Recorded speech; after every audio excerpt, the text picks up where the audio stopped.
जय भारत दोस्तों। हम हमारी अर्थव्यवस्था यानी कि क्लास 10th की जो बुक है हमारी अर्थव्यवस्था, उसका पहला चैप्टर अर्थव्यवस्था में इसके विकास का इतिहास उसको कवर कर रहे हैं। इसका पहला पार्ट हम लोगों ने कवर कर लिया था, जिसमें हम लोगों ने उपनिवेश और उपनिवेशवाद को अच्छे से समझा था। दूसरे पार्ट में हम यहाँ पे समझेंगे अर्थव्यवस्था के परिचय के बारे में, यानी कि अर्थव्यवस्था का मूल कंसेप्ट को हम यहाँ पे समझने की कोशिश करेंगे। और तीसरा पार्ट जो हमारा अगला पार्ट आएगा, यानी कि अगला वीडियो आएगा, उसमें हम अर्थव्यवस्था के पूरी परिभाषा को अच्छे ढंग से समझेंगे। मैंने बहुत ही इंपॉर्टेंट टॉपिक है अर्थव्यवस्था एवं इसके विकास का इतिहास, और उसका टॉपिक हम पढ़ने जा रहे हैं आर्थिक क्रियाएं या अर्थव्यवस्था क्या होती है। तो अर्थव्यवस्था को समझने से पहले थोड़ी सी बैकग्राउंड में नॉइज़ आ रही होगी, तो थोड़ा सा इसके लिए मैं माफ़ी चाहता हूँ। तो अर्थव्यवस्था नाम से ही स्पष्ट है, अर्थव्यवस्था यानी कि अर्थ जोड़ व्यवस्था, यानी कि ये दो टॉपिक से यानी कि दो शब्दों से मिलकर के बना हुआ है, अर्थ और व्यवस्था से मिलकर के। व्यवस्था का मतलब क्या होता है? अगर हमें दरभंगा जाना है या हमें कहीं भी कोई सिटी में जाना है, तो हम क्या करते हैं, अपनी बाइक का या फिर अपनी किसी सवारी का व्यवस्था करते हैं और फिर वहाँ से हम वहाँ पे जाते हैं। तो उसी तरह से अर्थव्यवस्था का मतलब, अर्थ का मतलब होता है पैसा, रुपया, मनी। जब उसका हम व्यवस्था करते हैं, किसके लिए व्यवस्था करते हैं? अपनी दैनिक जीवन के चीज़ों को उपभोग करने के लिए, उपयोग में लाने के लिए, यानी कि अपनी जीविका को चलाने के लिए जब हम अर्थ का व्यवस्था करते हैं, तो वही कहलाता है अर्थव्यवस्था। अब ये हर एक लेवल पे हो सकता है, आप समझ सकते हैं। आप अपने घर के लेवल पे कर सकते हैं, समाज के लेवल पे कर सकते हैं, ग्राम के लेवल पे हो सकता है, डिस्ट्रिक्ट के लेवल पे हो सकता है, राज्य के लेवल पे हो सकता है, और फिर वो देश के लेवल पे होता है, और फिर वो देश की अर्थव्यवस्था कहलाती है। तो पहले मैं समझता हूँ अपनी घर की अर्थव्यवस्था। तो घर में जो हमारे सदस्य होते हैं वो क्या करते हैं? तरह तरह के काम करते हैं, और जो काम करते हैं वो कहलाता है आर्थिक क्रियाएं। तो अर्थव्यवस्था को समझने से पहले हमको समझना पड़ेगा आर्थिक क्रियाएं, कि आर्थिक क्रियाएं क्या होती हैं। तो हमारी वे सभी क्रियाएं, यानी कि हम जो भी काम करते, जो भी क्रिया करते हैं, जिनसे हमें आय प्राप्त होती है, जिनसे हमें क्या प्राप्त होती है? आय प्राप्त होती है, वो सारा काम क्या कहलाता है? आर्थिक क्रिया। और मैं बताऊं, सारे आर्थिक क्रियाएं मिलकर के ही अर्थव्यवस्था बनती है।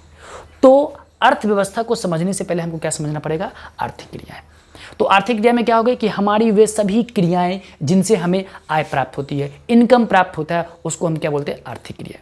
जैसे कोई टीचर है, वो टीचिंग करता है, तो क्यों करता है? ताकि उनको आय प्राप्त हो सके, वो अपने परिवार का पालन पोषण कर सके। कोई किसान है, वो किसान करके खेती करता है ताकि उनके पास आय, इनकम आए और वो अपने परिवार का पालन पोषण कर सके।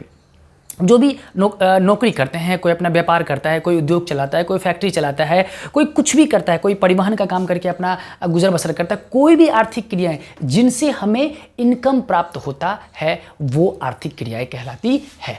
एक शब्दों में स्पष्ट रूप से आप इसको समझ लीजिए कि जिनसे हमें आय प्राप्त होती है। ठीक है। अब आर्थिक क्रियाओं को आप देख सकते हैं कि अर्थव्यवस्था का ही एक रूप है क्या? आर्थिक क्रिया, यानी कि आर्थिक क्रिया से ही क्या बनेगी? अर्थव्यवस्था।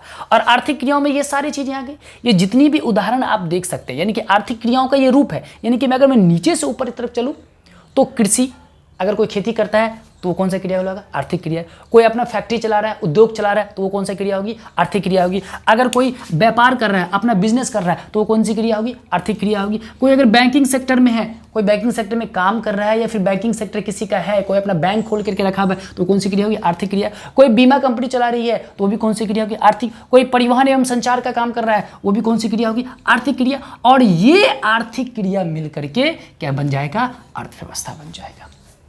इसलिए जब आप अर्थव्यवस्था की परिभाषा में जाएंगे, तो वहाँ पे एक परिभाषा आपको मिल जाएगा कि आर्थिक क्रियाओं के योग को ही अर्थव्यवस्था कहा जाता है।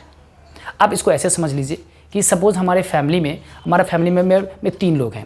हम हैं, हमारे भाई हैं, हमारे पापा हैं, और हमारी मम्मी है, वो हाउसवाइफ है। तो हमारे पापा और हमारे भाई मिलकर के तीनों अलग अलग काम कर रहे हैं। हमारे पापा जो हैं वो अपना दुकान कर रहे हैं, किराना का दुकान कर रहे हैं। हमारे भाई जो है वो सरकारी जॉब में है, और मैं टीचिंग लाइन में हूँ। अब तीनों मिल करके तीनों अलग अलग आर्थिक क्रियाएं कर रहे हैं।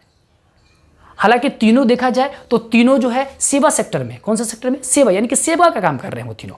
ठीक है। हम इसके बारे में हम आगे बात करेंगे कि सेवा सेक्टर क्या होता है, उद्योग क्या होता है, कृषि को किस क्रियाओं में रखा जाए, तो उसके बारे में हम बात करेंगे। अभी बात समझ लीजिए कि हमारे फैमिली में जो तीनों मेंबर है, तीनों अलग अलग काम कर रहे हैं, तो ये तीनों आर्थिक क्रियाएं कर रहे हैं, और ये तीनों आर्थिक क्रियाएं करके परिवार को चला रहे हैं। तो उस परिवार का आर्थिक स्थिति बढ़ रहा है। या जैसे हमारी बजट है, जैसे हम इनकम करते हैं जिसके हिसाब से, अब अर्थव्यवस्था में हम जो आय करते हैं, आय और उसके बाद जो हमारा व्यय होता है, उन दोनों को भी शामिल किया जाता है। उन सब डिटेल को हम आगे बढ़ेंगे। अभी हम समझ रहे थे आर्थिक क्रिया, तो जो भी काम यानी कि जितनी भी इसमें और ज़्यादा और सब एग्जाम्पल्स भी आप ऐड कर सकते हैं, वो सभी क्रियाएं बन जाएगा क्या, आर्थिक क्रियाएं, और वो सभी आर्थिक क्रियाएं मिलकर के क्या बन जाएगा, अर्थव्यवस्था बन जाएगा।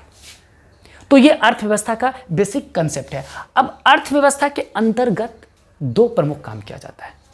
अगर अर्थव्यवस्था के अंतर्गत काम देखा जाए तो दो प्रमुख काम किए जाते हैं। कौन कौन सा काम? पहला, वस्तुओं एवं सेवाओं का उत्पादन, वस्तुओं तथा सेवाओं का उत्पादन।